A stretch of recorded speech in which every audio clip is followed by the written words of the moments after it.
Buenos días, bienvenidos al Congreso, al tercer Congreso Internacional de Humanidades Digitales y Ciencias Sociales.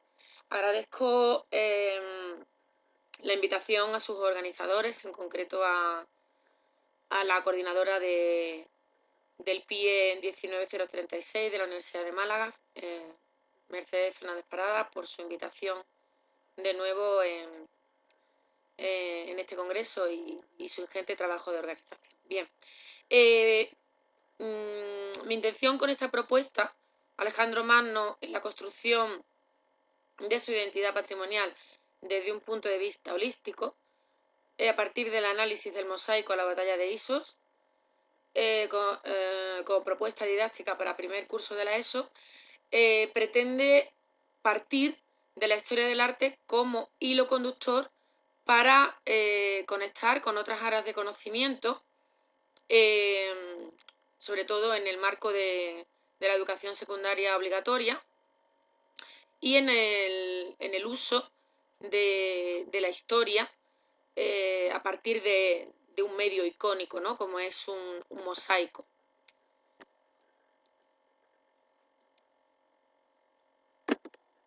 Bien, entre nuestros objetivos está pues ofrecer al alumno universitario, futuro docente. Yo ejerzo en el grado de maestro de educación infantil, primaria, y también en el máster de profesorado para formación secundaria. Como decía, ofrecer al alumno, el futuro docente, una visión inicial sobre el significado y valores del patrimonio cultural. Decíamos que tratábamos de considerar a la historia del arte como hilo conductor para conectar con otras áreas de conocimiento, ¿no? Pero no solo historia del arte tal cual, sino el patrimonio cultural, es decir, considerar en este caso el ejemplo de la batalla de Isos, de ese mosaico, como un objeto con valor patrimonial. Por otra parte, sensibilizar a través del arte sobre las diferencias humanas que provocan emociones. El arte, ante todo, provoca emoción, un sentimiento. Educar en el compañerismo, garantizando la empatía, el respeto y el apoyo mutuo. Y iniciar en el conocimiento de las principales iniciativas de puesta en valor del patrimonio cultural, partiendo, ya lo hemos dicho, de la historia del arte. Y, por último, ya repetido, conectar con otras materias, con otras asignaturas. Metodología: identificar las barreras de aprendizaje para minimizarlas, planificar y realizar actividades adecuadas a cada grupo y etapa, con contenidos claros, sobre todo utilizando el trabajo por proyectos y de tipo cooperativo, ¿no? ¿Por qué la historia del arte? Bueno, el ser humano como protagonista del proceso creador, las obras de arte no son más que una manifestación, otra manifestación más del ser humano en su proceso creador, bueno, pues que recrea e imita la vida real, ¿no? A lo largo de su existencia, desde siempre, ¿no? Tratando de relacionarse con su entorno con el propósito de expresar su realidad interior y exterior, ¿no? Para transmitir emociones. ¿Qué conclusiones o resultados esperamos? Bueno, socializar a través de actividades artísticas y generar conocimientos a su vez. Con ello, propiciar cambios de actitud y implementar los procesos de adhesión a la herencia cultural colectiva, ¿no? Por parte de este alumnado, y que este alumnado, cuando se convierta en profesor, lo sepa transmitir a los estudiantes. Bien. ¿Es el patrimonio cultural una nueva área de conocimiento? Bien. Pensamos que los recursos didácticos de índole artística, no todo el patrimonio es artístico, ni todo el arte es patrimonio, pero sí vamos a hablar del patrimonio histórico-artístico, pueden considerarse un importante impulso para adherir al patrimonio a los jóvenes, ¿no? Mediante el aprendizaje de la historia. Una disciplina de estudio no lineal que establece, bueno, pues, vínculos muy estrechos con diferentes campos de la acción humana, ¿no? No intentar eludir esa concepción de la historia como materia pesada a nivel de datos cronológicos, episodios muy concretos, fechas, nombres. Nosotros planteamos la biografía, en este caso de Alejandro Magno, y repetimos, partiendo de un medio icónico, como un recurso didáctico desde una óptica interdisciplinar y holística. Ese mosaico se puede conectar con fuentes textuales, impresas o digitales, audiovisuales, internet, auxiliar a los alumnos en el uso de esas fuentes icónicas fundamentalmente, producto de la historia del arte, fotografía, incluso cine o videojuegos, y nos acercaremos a un género literario, el biográfico, como eje vertebrador de propuestas pedagógicas en este ámbito escolar de primer curso de la ESO, ¿no? La imagen es una fuente documental inexcusable para hilar de forma coherente el discurso histórico. Debemos intentar eliminar esa concepción de que la historia del arte es un apéndice de la historia o un apéndice de las bellas artes o una ilustración de la historia.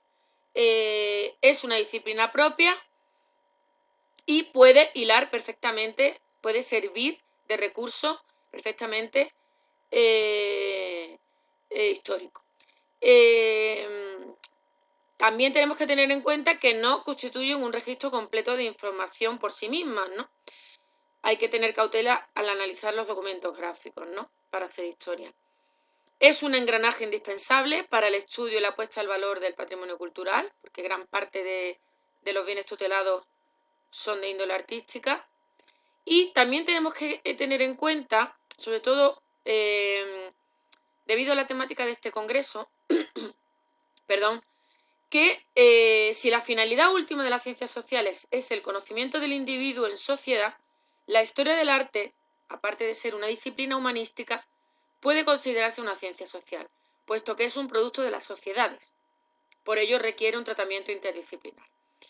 Permite reconstruir el pasado en su contexto, es lo que nos interesa, más que cualquier otro aspecto de la historia del arte, y averiguar de qué modo resulta funcional el pasado para nuestro presente, ¿no?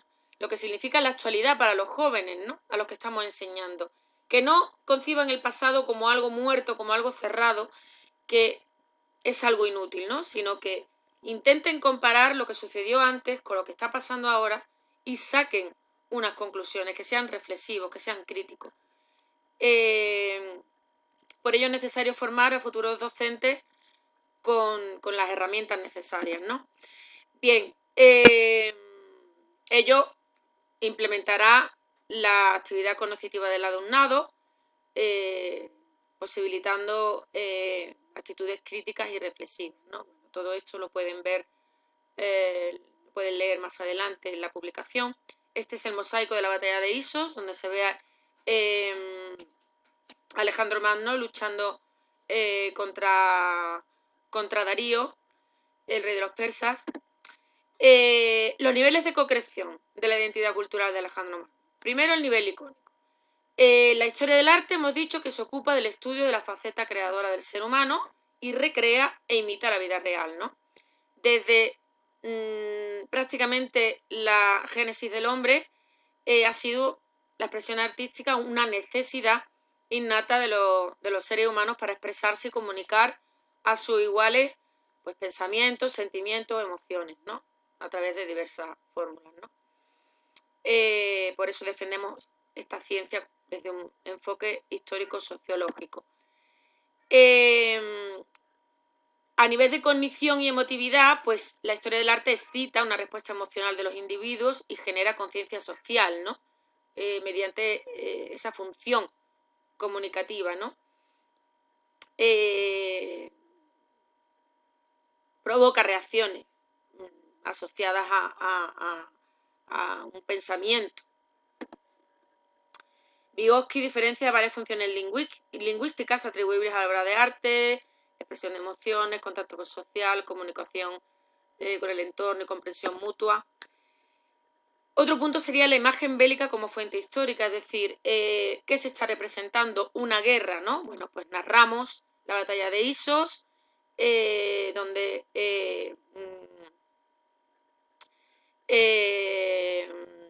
Alejandro se está colocando junto a sus soldados en una columna y la caballería se precipitó sobre la Macedonia y Darío aprovechó el tumulto para huir, ¿no? Tenemos que tener en cuenta que partimos de un medio icónico. El mundo de las imágenes digitales nos invade y transforma los pilares de la tarea historiográfica. Estamos sobrecargados de imágenes. Estamos ante una generación digital, donde le llegan las imágenes de una forma masiva y tenemos que enseñarles a discernir, ¿no? Estas presentan una óptima capacidad para explicar acontecimientos y procesos históricos y a veces tenemos que traducir a palabras el mensaje que nos interesa, ¿no? El mosaico como manifestación artística y pasar de ella a documento gráfico, hablar podría dar lugar a extender, hablar sobre la costumbre de extender alfombras que eran polícromas en el interior de viviendas durante la antigüedad, la importancia que adquirieron, que llegaron incluso a formar parte del proyecto arquitectónico de los inmuebles, estas composiciones de tipo pictórico. Y luego pasaríamos a describir lo que es este ejemplo de mosaico en sí, ¿no? La batalla de Isos, ¿no? El protagonista, la biografía, Alejandro Magno, representa la victoria de un pequeño país como Macedonia sobre el pueblo persa, ¿no? Un joven militar con tan solo 15 años que logra derrocar, ¿no? a esta gran nación, ¿no? Y luego, a nivel de todas las representaciones que se han hecho de Alejandro Magno, tratar icónicamente su imagen, ¿no? Forma, digamos, de tratar incluso su muerte prematura, ¿no? Cómo se convirtió en un dios casi en plena juventud y él se lo creía, ¿no? A sí mismo, ¿no? Que era nombrado por el propio Zeus para salvar a su población. Y luego también aspectos sobre la sexualidad que se ha tratado en el cine, incluso en novelistas que han fabulado sobre las posibles referencias homosexuales de Alejandro. Podemos tratar este tema, ¿no? También como elemento transversal, porque, bueno, en Grecia era habitual el tema de la homosexualidad y, de hecho, se suele representar siempre caracterizado de una forma poco andrógina, ¿no? Más bien femenina, ¿no?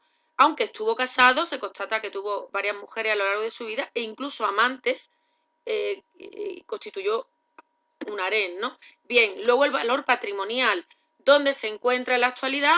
Se encuentra en el Museo Nacional de Nápoles y procedía de la Casa del Fauno en Pompeya, ¿no? El valor patrimonial, y ya concluyo, representa la victoria de una de las batallas de Alejandro Magno sobre el rey Darío III de Persia y narra uno de los episodios clave de la historia antigua de Occidente, ¿no? En la metodología didáctica, trabajo por proyectos, cooperativos con TIC, interrelaciones entre alumno y profesor, entre profesores y familias, la historia del arte como vehículo conductor en conexión con otras áreas curriculares y educación en emociones y valores. Esto lo pueden ver en el texto. Y aquí dejo las conclusiones, ¿no?